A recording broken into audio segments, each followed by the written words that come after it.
Hello friends, नमस्कार। मैं जय सिंह अपने YouTube channel global education world में आप सभी लोगों का बहुत बहुत स्वागत करता हूं।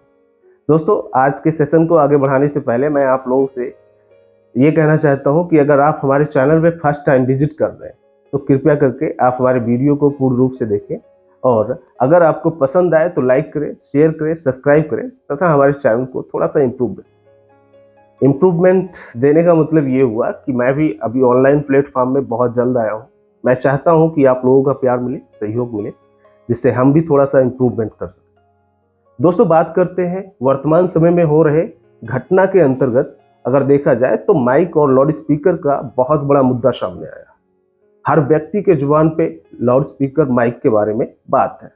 आखिर में ऐसा हो क्यों रहा है? आमतौर पे इस बात को सबसे ज्यादा विशाल इस वजह से बना दिया गया क्योंकि यहाँ पर बात आ गई मंदिर से माइक और लाउड स्पीकर को हटाना और मस्जिद से लाउड स्पीकर और माइक को हटाना। सबसे बड़ा मुद्दा यही है कि मंदिर और मस्जिद से लाउड स्पीकर का हटाया जाना। क्योंकि लोग विरोध भी करते हैं, इसका वजह यह है कि हमारे संविधान के अंतर्गत प्रत्येक व्यक्ति को धर्म तथा उपासना की स्वतंत्रता है। उसके अलावा हमारे भारतीय संविधान में एक आर्टिकल है जिसको 19 कहा जाता है, जिसके अंतर्गत ये कहा गया है कि प्रत्येक व्यक्ति को वाक तथा अभिव्यक्ति की स्वतंत्रता है। अब वाक तथा अभिव्यक्ति का स्वतंत्रता का मतलब ये तो नहीं हुआ फ्रेंड्स कि मतलब कोई व्यक्ति इस तरह का अनचाहा शोर मचाए जिससे उसको भी समस्या हो तथा समस्त नागरिकों को समस्या हो। यही सबसे बड़ी समस्या है और इसी समस्या को ध्वनि प्रदूषण के अंतर्गत देखा गया है और लाउड स्पीकर और माइक को हटाने का निरंतर प्रयास किया जा रहा है। राष्ट्र के तमाम ऐसे राज्य हैं जहां पर लाउड स्पीकर और माइक को हटाया जा रहा है। कुछ जगहों पर हटा दिए गए हैं और कुछ जगहों पे ये प्रोसेस जारी है। अब ऐसा हो क्यों रहा है? तो यहाँ पर बात करते हैं सुप्रीम कोर्ट के माध्यम से जो फैसला आया था, उसमें ये कहा गया था किसी भी प्रकार से कोई भी ऐसा अशांत वातावरण ना पैदा किया जाना चाहिए जिससे किसी व्यक्ति को समस्या हो। ध्वनि प्रदूषण की एक मानक इकाई रखी गई और उस मानक इकाई में यह कहा गया कि 10 से 75 डेसिबल होना चाहिए। इससे अगर ज़्यादा होता है तो उस व्यक्ति के लिए सजा तथा जुर्माना दोनों का प्रावधान है। अब सजा और जुर्माने के प्रावधान का मतलब ये हुआ कि अगर कोई व्यक्ति अपने अधिकारों का उल्लंघन करता है तो वैसे स्थिति में उसको 1 लाख रुपए तक का जुर्माना और 5 साल तक के सजा हो सकती है।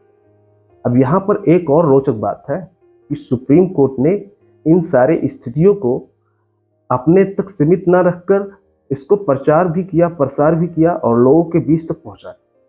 लेकिन कोई भी व्यक्ति इस बात को अभी तक नहीं ध्यान दिया, जबकि सुप्रीम कोर्ट ने जो फैसला दिया था वो 18 जुलाई 2005 को दिया था। आप सोचिए कि सुप्रीम कोर्ट ने आज से लगभग 10 से 15 साल पहले ये फैसला दिया, लेकिन वर्तमान समय में इस कानून का ठीक से सदुपयोग नहीं किया गया। लोग इसको मौलिक अधिकारों के तहत इसका दुरुपयोग किए। अब आप सोचिए खुद कि ऐसे स्थिति में कोई भी शासन प्रशासन आपकी तभी तक सुनेगी जब तक वो सीमित होगा। उसकी स्थितियां जैसे असीमित होगी, कहीं ना कहीं बंधन, अड़चने और समस्याओं को कहीं ना कहीं बहुत ज़्यादा गंभीरता से सोचना पड़ेगा। अब ये सब सारी समस्याएं हैं। अब बात ये है कि आखिर में हमको इस टॉपिक से क्या मतलब है। तो दोस्तों, मैं बता दूं कि सुप्रीम कोर्ट का कोई भी निर्णय आता है तो आप किसी भी एग्जाम में अगर आप मेंस का पेपर लिख रहे हैं तो अगर उसमें पॉलिटी और कॉन्स्टिट्यूशन से संबंधित कोई भी स्थिति फेस की जा रही है तो आप बहुत आराम से मेंशन कर सकते हैं कि सुप्रीम कोर्ट ने ऐसा फैसला सुनाया था और इसका ऐसा सदुपयोग होना चाहिए। हालांकि यहाँ पर बात है मौलिक अधिकारों की, तो यहाँ पर दोस्तों मैं आपको बताना चाहता हूँ कि मौलिक अधिकार ये ऐसे अधिकार होते हैं जो व्यक्तियों को बौद्धिक, नैतिक और आध्यात्मिक विकास के लिए अत्यधिक आवश्यक होता है।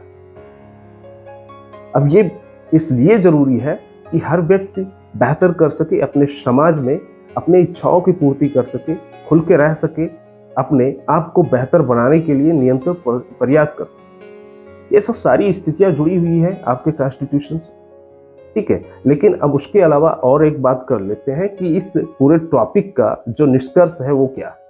तो इस पूरे टॉपिक का जो निष्कर्ष निकलता है वो निकलता है कि भारतीय संविधान के तहत व्यक्तियों को जो भी मौलिक अधिकार दिए गए हैं उसका समय समय पर सदुपयोग ही करना चाहिए। भविष्य में कभी भी उसका दुरुपयोग नहीं करना चाहिए, क्योंकि अगर कोई व्यक्ति ऐसा करता है उसका दुरुपयोग, तो ना सिर्फ उस व्यक्ति को समस्या होती है बल्कि समाज को भी उसको जूझना पड़ता है, देखना पड़ता है, समाज भी परेशान होता है। तो कुल मिला के यहाँ पर बात यह है कि किसी भी स्थिति को इस तरह से अंजाम नहीं दिया जाना चाहिए जिससे समाज के किसी और व्यक्ति को, किसी और समुदाय को, किसी और धार्मिक संगठन को ऐसा क्षति पहुंचे जिससे वो अपने इच्छाओं, अपने अभिव्यक्ति, अपने स्वतंत्रताओं का सदुपयोग न कर सके। ये सब सारी स्थितियां हम लोगों को यही बताती है कि व्यक्ति को सुचारू रूप से, सही माध्यम से हमारे संविधान के द्वारा दिए गए दिशा निर्देशों का, अधिकारों का सदुपयोग करना चाहिए। चलिए फ्रेंड्स, बात करते हैं आज के सवाल का कि आज का हमारा सवाल क्या है। आज का क्वेश्चन है कि वर्तमान समय में प्रदूषण के नए नए माध्यमों का प्रादुर्भाव हो रहा है। ऐसे में प्रदूषण को किस तरह से नियंत्रित किया जा सकता है, अथवा ध्वनि प्रदूषण का समालोचनात्मक टिप्पणी कीजिए। इस क्वेश्चन को कम से कम आप 200 शब्दों में लिखने का प्रयास करिएगा।